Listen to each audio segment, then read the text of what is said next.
Assalamu alaikum students. Today we will discuss about the economic characteristics of Central Asian state, and question number 2 is describe the economic characteristics of Central Asian state. Answer is given on page number 65. Economic characteristics इसके साथ आपने mention करना है of Central Asian states. ठीक है. So student, yesterday you see the map of Central Asian state and you know that it include 5 countries. Now today we will discuss about its economic characteristics. Let's start its reading. The geographical region of Central Asian states, Central Asia is blessed with uncountable resources of petroleum and natural gas. अच्छा, geographical region जो था Central Asian का geographical point of view से ये जो था ये है भी कि नेचुरल गैस और पेट्रोलियम के रिसोर्सेज जो है यहाँ पे अनकाउंटेबल है, यानी अल्लाह ताला की तरफ से ही ये एरिया जो है इन जो पेट्रोलियम और नेचुरल गैस से बहुत ज़्यादा कह लोग इधर मिलती है हमें बहुत ज़्यादा पेट्रोलियम और नेचुरल गैस। तो क्योंकि बहुत ज़्यादा ये चीज़ क्वांटिटी यहाँ पे मौजूद है तो इस पॉइंट ऑफ व्यू से ये एरिया जो है ये बहुत ज़्यादा इम्पोर्टेंस रखता है। और ये तो आप सब लोग भी जानते हो कि पेट्रोलियम और नेचुरल गैस जो है वो इंडस्ट्रियल सेक्टर के लिए कितनी ज़रूरी है, ठीक है। तो क्योंकि इसकी रिक्वायरमेंट या इसकी नीड जो है वो बहुत ज़्यादा है। जैसे आपको पता है आजकल डेवलपमेंट के हिसाब से इन मशीनरी है वो मज़ीद डेवलप होती जा रही है मशीनरी, तो उनको वर्क करने के लिए उनको रनिंग के लिए हमें पेट्रोलियम की ज़रूरत पड़ती है। अच्छा, आगे नेक्स्ट हेडिंग है यहाँ पे energy needs of the world. तो सेकंड इसका करेक्टरिस्टिक क्या है कि ये जो है ये पूरी वर्ल्ड की जो एनर्जी नीड्स है उनकी रिक्वायरमेंट जो है वो भी फुलफ़िल करता है। Due to limited regional needs, these resources have the capacity to fulfill the rapidly growing energy needs of the world. तो ये अपने एरिया की जो इनकी नीड्स हैं, रीजनल नीड्स, यानी उनके अपने एरिया की जो नीड्स हैं उनके ये रिसोर्सेज उनको फुलफ़िल करने के बाद भी इनके पास इतनी कैपेसिटी है कि वो पूरी दुनिया की भी एनर्जी नीड्स को फुलफ़िल कर सकते हैं। फिर यहाँ पे नेक्स्ट हेडिंग आएगी इंपॉर्टेंट पोजीशन इन एग्रीकल्चर।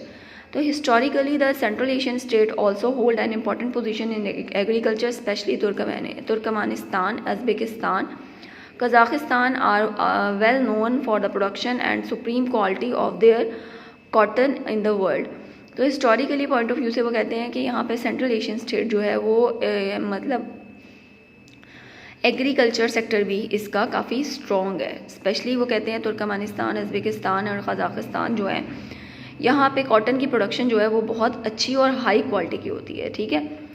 फिर है the defence industries which were establish in the era of Soviet Union have gained the importance in this region, specially Kazakhstan is earning valuable for an exchange through its defence production.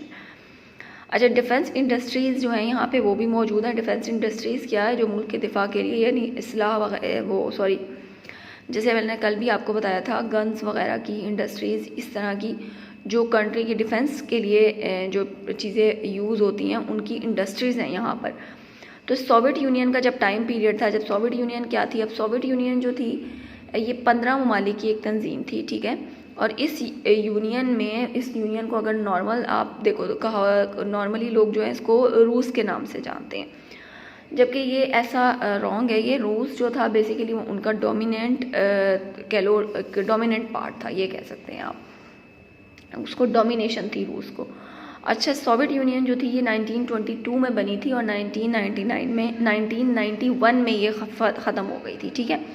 तो कहते हैं Soviet union का जो time period है उस वक्त भी इसको बहुत ज़्यादा इम्पोर्टेंस थी डिफेंस इंडस्ट्रीज़ को इनकी, स्पेशली कजाकिस्तान ने जो था वो बहुत ज़्यादा अर्न किए थे foreign exchange.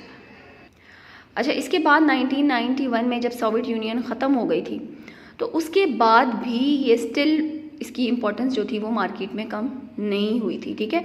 After the breakup of Soviet Union the human resources of this region has also become an attractive market not only for the neighbouring countries but also for the regional and international economic powers.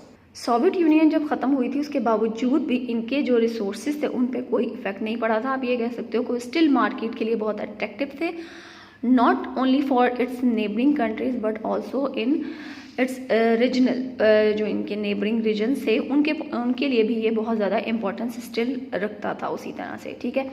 अब इस question के answer में आपने पहले heading देनी है economic characteristics of central Asian state, और इसका फिर यहाँ पे आप एक छोटी सी लाइन खुद से मेंशन कर लेना, following are the economic characteristics of central Asian state, ठीक है। उसके बाद पहली हेडिंग आएगी पेट्रोलियम एंड नेचुरल गैस, तो इसमें ये 2 लाइंस ऐड हैं, the geographical region of central Asia से लेकर नेचुरल गैस तक।